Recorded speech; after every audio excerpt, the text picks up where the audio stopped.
Hey, don't look bored. We're on yellow alert. We've been on yellow alert since 2021. Wait, has it really been that long? Yeah, that's why I'm old now. Boss, I swear there's nobody here. We swept the entire compound with 50 guys, the lasers are activated, and we've got a dozen dogs on patrol.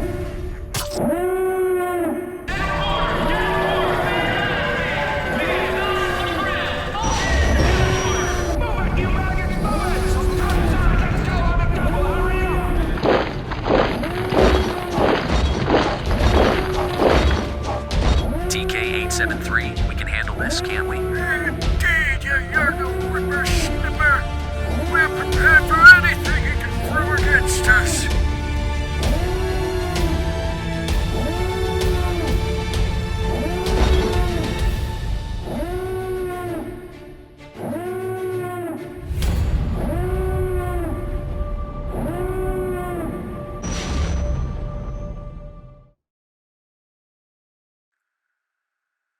But that's new. What the hell is even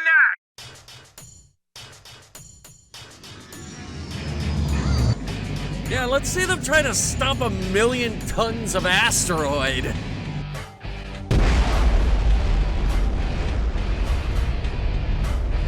Not a bad start. How did I never come up with this? It's mortifying. Don't feel too bad. The tactic is more in line with Rebel stuff anyway.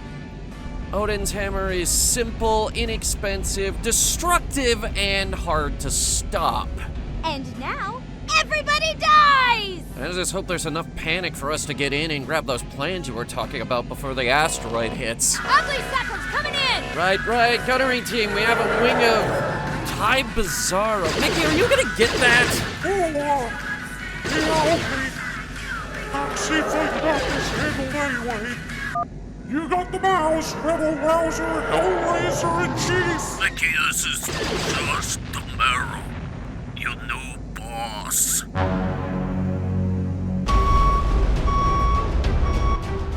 It's coming right for us! Stop yelling at me!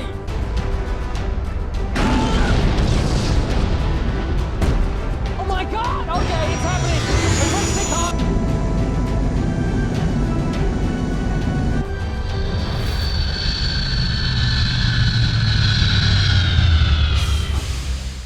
Alright, I'll tell you guys what. I'm feeling generous today, so you know what? I'll let you all run away, because I think that I don't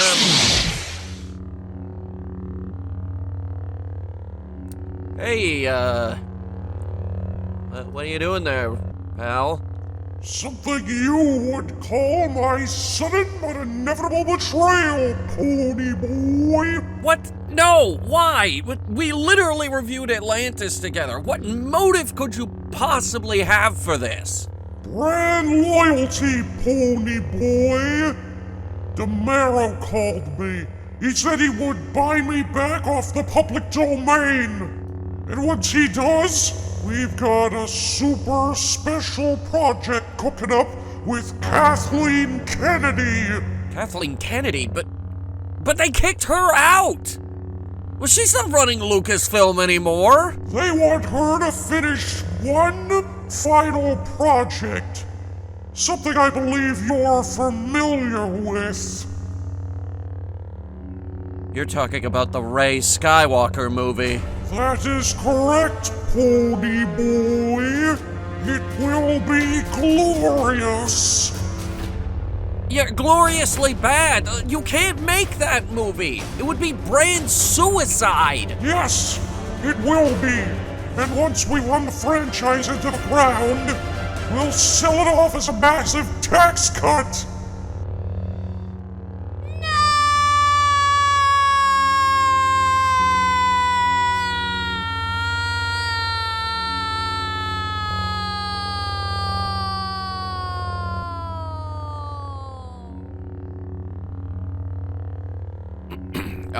No, dramatics aside, that's real dumb. That's business. Sometimes business is dumb. Like when Warner Brothers canceled the Batgirl movie. Except this time we'll cancel an entire franchise. Nobody's gonna be happy. The critics are gonna flame us online into oblivion. But we'll get a lot of money out of it, and it'll be a pretty sweet ride until that happens. Why can't you just make good movies? You wouldn't understand. As for me, I have a shuttle waiting for me so that I can get off of this space station before it blows up. And you? Well, you could just go ahead and blow up with it, thanks to that giant rock you sent hurtling towards this place. Hanging out with you has been hilarious, Pony Boy. I promise I won't leak too many of your secrets. Ho-ho!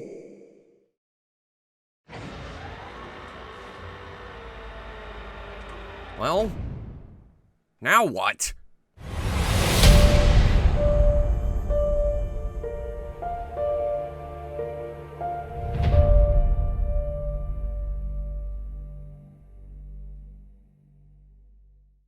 Hello, my name is Hunter, the movie reviewing horse, because when it comes to cinema, humans cannot be trusted. I'm also not fond of huts. That Jabba bastard got what was coming to him.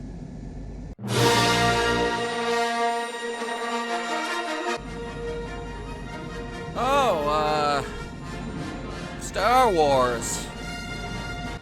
At this point, you're like that awkward ex-girlfriend that you haven't seen in years, but she shows up to the party one day and she swears that she's changed. She started cutting carbs, she started talking to a therapist, she's gotten into yoga, she's trying out kale. You sit down to catch up and you realize this exists. Unfortunately, this exists. Oh, but hey, at least this exists. But then you dig a little deeper and you realize, oh God! Oh no, this exists. This is where Star Wars goes to die. Like, Kathleen Kennedy has made a lot of enemies ruining this franchise. Like, she has successfully nosedived this franchise's reputation into a fucking mountain. Love him or hate him, I fucking hate him. The sequel trilogy was so awful, so poorly written, so misdirected, and so divisive. There's really no way to recover. Last Jedi alone disgraced the character of Luke Skywalker, fundamentally broke all the physics of this universe, and killed Admiral Akbar, which... In Legends, he was revered as somewhat of a genius. Apparently in this new canon, he's only good for pointing out traps and shit. So obviously there's some turmoil in that galaxy far, far away. However, there may be hope on the horizon.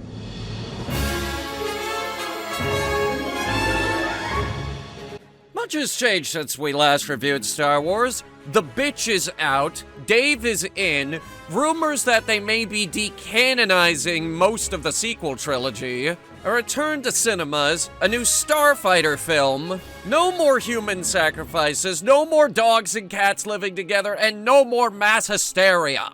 It was like an avalanche of good news just coming out of Lucasfilm. However, to solidify their return to theaters, they needed something recognizable. Something that they had already laid the groundwork on. Something that they could use as a springboard to jump back into theaters. Luckily, hot off the heels of Rise of Skywalker, they had the perfect thing.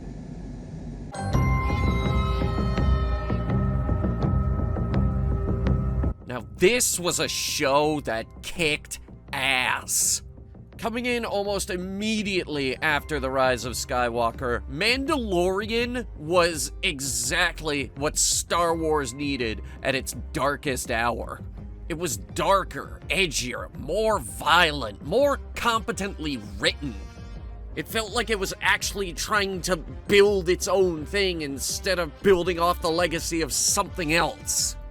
It felt like it belonged in this universe. Unlike the sequel trilogy, which felt like a fan fiction from start to finish.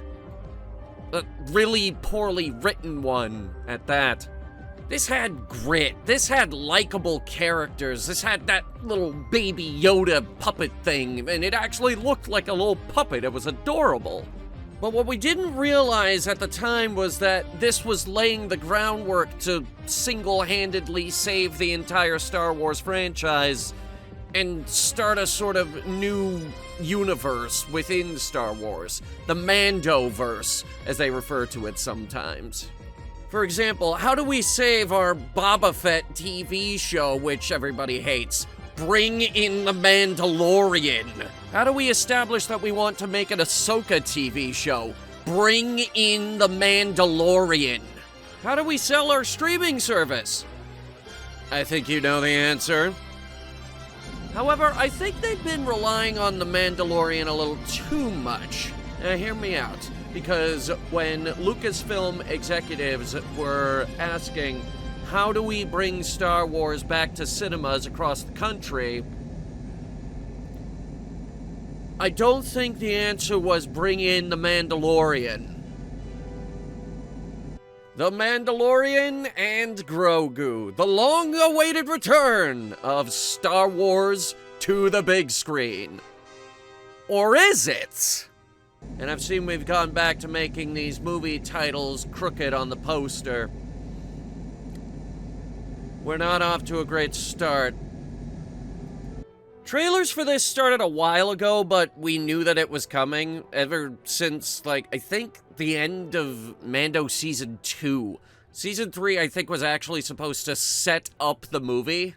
And admittedly, that's where the first problem comes in. They set things up early that this was going to be a theatrical release, and I don't think it should have been. I'll get into it later, though. I didn't really see a tremendous amount of people talking about this movie leading up to its release, though. And that's another problem, is that this didn't really make any waves. In fact, people only really started to get talking once that whole Disney shakeup happened and Kathleen Kennedy left the company. And for a second there, we actually didn't know if this movie was gonna come out. We've seen entire movies that have been finished and then just scrapped. I mean, look at Warner Brothers and the Batgirl movie. And Lucasfilm over here had a shakeup on par with the collapse of the Soviet Union. It was a mess. We didn't know how things were going to turn out, and frankly, early projections were not looking good. This was projected to lose Disney a lot of money. Well, as of this recording, it's sitting at just under 300 million total. It needs about, I think, 450 to break even, so, you're not losing as much money as Solo, but, I don't know. Mando likes to say this is the way, but, I don't think this is the way, Disney. This feels like it should not have been a theatrical release. In fact, I don't think it was supposed to be, but some executive said we want it in theaters, and someone else said that that's a bad idea, and then the executive said, you're fired. Well, I'm here to tell you right now that this absolutely should not have gone to theaters. This should have gone straight to streaming. This should have gone straight to streaming because it feels like I'm still watching the show. It feels like I'm just watching a really long episode of The Mandalorian show rather than a sort of grandiose cinematic adventure. Honestly, I feel like if you wanted to make a Mandalorian movie, skip Grogu entirely and go for an origin story or something like that. Kind of like what you did with Solo, but you know, this one's with a more Disney-centric character, and we could mold that a little easier. If you did it that way, you could have avoided the second big problem with this movie. You need to watch 3 seasons of The Mandalorian before you go into the theater if you want to get the most out of this movie. And frankly, you should also watch a season or 2 of Rebels if you want to get even more out of it. Zeb is in this movie. Zeb from Rebels. I didn't even know that he was in this until I was in the theater, and frankly, I wouldn't have known who he was if I didn't watch Rebels. And frankly, if you're gonna watch Rebels, you probably are gonna want to watch some Clone Wars as well. And are you starting to see the problem emerging here? There's a lot of homework you need to do before you go into this movie. They experimented with this in Rise of Skywalker. It didn't work. They're still doing it. And Disney, come on. I think at this point, we have established that nothing ruins your box office numbers quite like giving your film viewers homework and making them play Fortnite. You want to know why this had the lowest box office opening in history? This is why. Now, if it was on streaming, where I have access to all of Rebels, and I have access to all of Mando, and I have access to all of Clone Wars, and all of the homework materials that I needed to go into this in the first place, nobody would have batted an eye. Recently, I said to myself, I'm gonna see what Ahsoka's about. So I watched the first 2 episodes of Ahsoka and realized, oh, I should watch Rebels before I watch this. And I was able to turn right around and select Rebels and watch, I think 3 seasons of Rebels. That was easy. If I haven't seen any Mandalorian and I go in to see the Mandalorian movie and like halfway through the film I realize, oh, I should watch Mandalorian before I watch this movie, I have to get up, I have to go out of the theater, I have to get in my car, I gotta find my fucking keys because I lost them again, and then I gotta drive home, I gotta get a Disney Plus subscription, and then I gotta watch 3 seasons, and I've already lost the price of admission. And by the time I've watched all 3 seasons of Mando and enough Rebels to get the most out of this movie, Mandalorian and Grogu has already released on Disney Plus, so who gives a shit? And that's another problem. Disney is in a tough spot. Disney has been in a tough spot ever since Disney Plus came about. They can't put their films in the theaters. They can't do that because everybody knows if they wait long enough, it's just gonna come out on Disney Plus anyway. And then you get access to all the other movies that Disney tried to put in theaters but squandered because Disney Plus exists. So who gives a shit about going to the theater? Now, there isn't really an easy way to fix this, or at least you're not going to be able to make everybody happy with any fixes that are on the table. You do what Amazon does and charge like $15 to get access to the movie. I know they tried that with Mulan, but that was them trying to circumnavigate all the bullshit going on with COVID and the theaters were closed. And they already had this movie ready to go and they couldn't really do anything with it. I think the circumstances here are a little bit different. For example, when I saw Project Hail Mary in theaters and then they released it on Amazon for $19.99, I immediately said, that was a really good movie, I would like to see that again. And that's exactly what I did. So we know that charging for streaming can work. In fact, I don't even think you need to have Amazon Prime in order to buy the movie. They could wait longer to release it on streaming, but everyone's gonna hate that. Like I said, there's no easy way to fix this problem. They've backed themselves into a streaming corner. And oh my god, all of that is just the distribution problems this movie faces. I haven't even talked about flaws. And this movie has quite a few flaws. For example, we're working with a lot more New Republic in this movie compared to the rest of Mandalorian. And I hate whenever we have to talk to them because of their holier-than-thou mentality, their attitude, just give everybody a flower. Enough! Alright, there are better ways to write your fucking factions, alright? They ran into this problem with the show, too. Like, right now, the New Republic just doesn't have anything to do. Alright, and we're supposed to be working for them, but they have nothing going for them other than, let's erase everything the Empire ever did.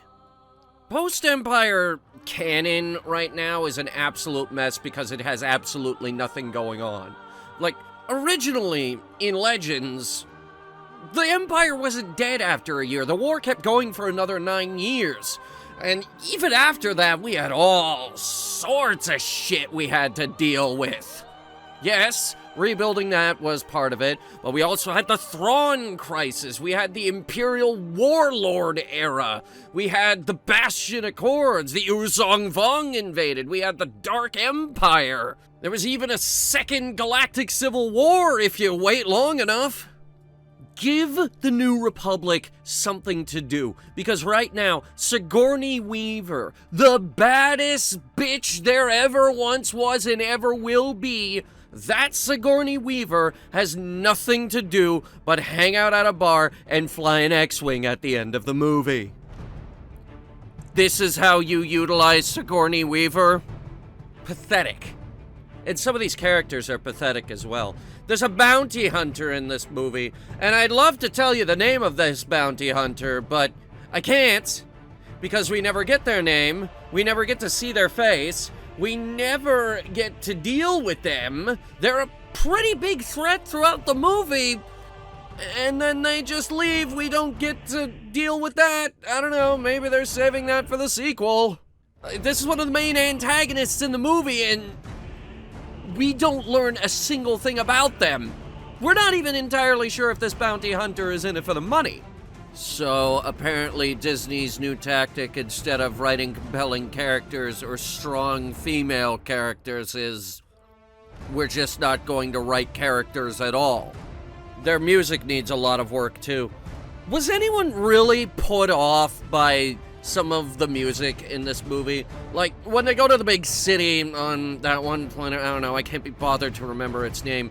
They start playing this song, and I'm sitting there in the theater like, ooh, no, that's not Star Wars. That's not Star Wars at all. Even by the standards of what they've put in Mandalorian, this is not even that. I mean, I'm thrilled we're going to a town that's more than 10 buildings in the middle of the fucking desert again, but not with this music. They do this a few times as well. It confuses me. A lot of things confuse me with this movie. Like Sigourney Weaver was saying, we asked you to deliver Rada the Hutt. It's like, well, Rada the Hutt is here. He's just down on the beach. You could tell her that. Cool character, by the way, Rada the Hutt. We'll get into that. But another thing that confuses me is the passage of time.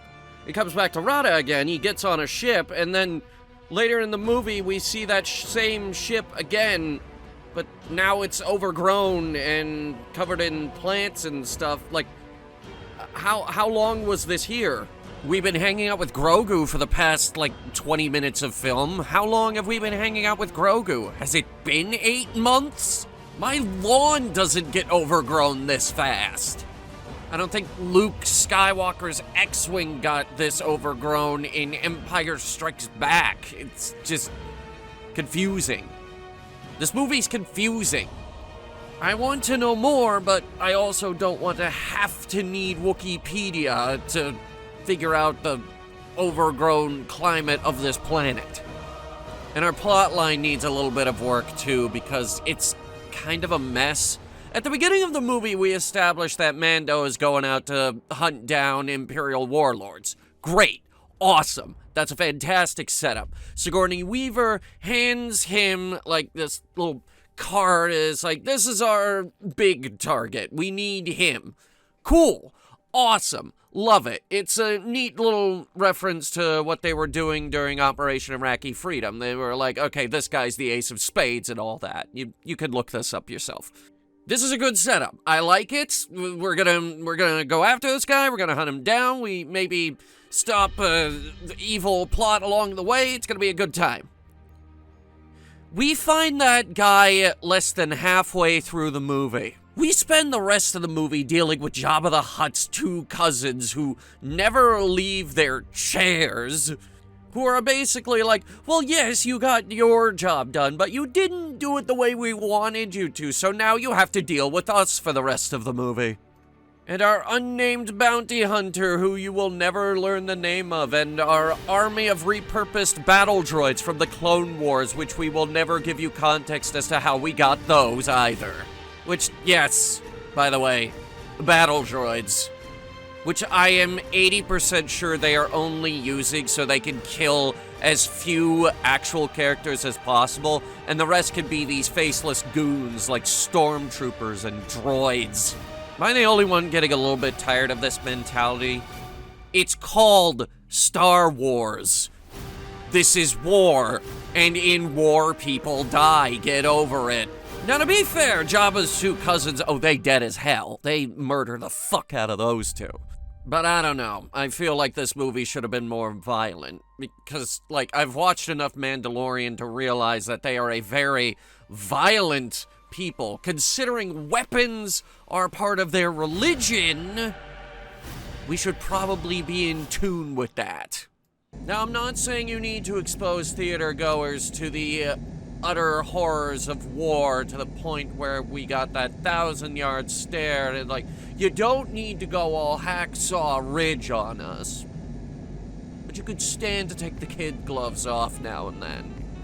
Now, it's all not doom and gloom. There is some good to be found here. The action sequences are great. The movie opens very, very strong. We even get to see a little AT-RT on the big screen again, which I've missed this little walker. And what's funny about the characters in this movie is that when they actually try to put the effort in, this movie does have some very great characters, starting with the Mandalorian and Grogu. These two are great stand-ins.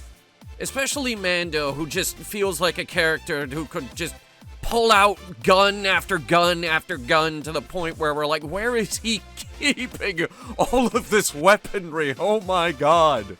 Now, he doesn't do that in this movie, but it feels like he could, even if there are points in this movie where he had all his guns taken away and then suddenly he has the gun back. Yeah, that's another thing I'm confused about. Anyway, another character I actually did end up liking was Rada the Hutt, who is Jabba's son? Jabba the Hutt's son? Which honestly feels like someone I shouldn't give a fuck about, but I do. I actually liked him in this movie, which is more than I can say for him in the Clone Wars movie, which is actually where we first met him. Yeah, I don't like that movie. That movie had some great ideas, but... Wait, oh my god. That's what this movie is. Mando and Grogu is to the Mandalorian as to what the Clone Wars movie is to the Clone Wars TV series. A subpar movie to an otherwise great show. They're just doing the movie at the end here as opposed to the beginning, like they did with Clone Wars. Oh my god. This is Revelations happening in real time. I never really noticed it before, but that's literally what's going on here. They're both tie-in movies for shows. They both take place between the movies. They both even have Jabba's son. Holy shit. Anyway, we got off topic there again. There are other elements in this movie that I like. The little gremlin dudes. Did not like them that much, but the fact that they have a tiny ship that, like, only they can fit in, that's a great idea. I love that. I love the concept of tiny people would have tiny ships. That is a phenomenal idea that fits right in with the Star Wars universe. And I, for one, actually like the fact that he got a new Razor Crest, even though I was looking forward to seeing what he was going to do with the N1, because I actually like the N1. Pros and cons of that thing. Pro, very, very, very fast fighter, and from what I could tell in the show is he beefed up the engines to make it even faster. Con, absolutely not good for any of the work that he does, so it's actually a good thing that we brought back the Razor Crest. I actually did always like that design. It's just a shame that we didn't get to see too much of it in this film. Especially in the later half. And again, it was actually nice to go to a city for once, instead of, like, some random god-awful stupid town out in the middle of a desert planet again. Like, this is Star Wars, one of the most intricate and awe-inspiring universes in cinematic history, and Disney keeps taking us to the middle of the desert, the back alleys, the slums. Just, why does Disney Star Wars always bring us to the ass end of the galaxy? We're there in this movie too, but it was nice to take a break from it. And I don't think I need to tell you that the visuals are good enough. I mean, it's Star Wars, you would expect that. But that's the thing, though. They're just good enough. It still feels like we're still watching the show. So once again, it's not enough to save this movie. None of this is. None of this saves this movie from damnation. And its box office numbers speak volumes. I'm here a few weeks after I saw the movie, and it's really looking like it's not gonna break even. So, congratulations, Mando. You lost money. Another Star Wars movie has lost money. Another Star Wars lost money. What more is there to say? Probably could have just left it at that, because when Star Wars loses money, there really is no hope for the cinemas, is there? Though then again, if all I said was that, then we would have only had the opening. Yeah, I'm gonna have to give this 5.2. Slightly above average, but not good enough. Not good enough for Star Wars. Now, I want to see Star Wars back on the big screen as much as the next horse, but this was not the way to go about it. Again, this feels like it should have been straight to streaming. Or better yet, they should have chopped it up and turned it into Season 4 of The Mandalorian. Which might actually be what this was supposed to be at some point. This might have been made with salvaged scripts from Mando Season 4. But then someone said we want this in the theaters, and because of that, that killed the movie. That single-handedly made it impossible for this movie to succeed. And unlike its Clone Wars counterpart, which was kind of an opening to the show, this is coming in at the end of the show, and it just gives everybody a lot more homework. And because of that, I just cannot recommend this movie. Like, my advice is just wait for it to hit streaming. It's going to end up there anyway, so you might as well just save yourself a trip to the theater if you really want to see this movie. You're not there yet, Disney, and I'm starting to think you'll never be there, especially with your streaming problem. My name is Hunter, and this has been a Hunter Review.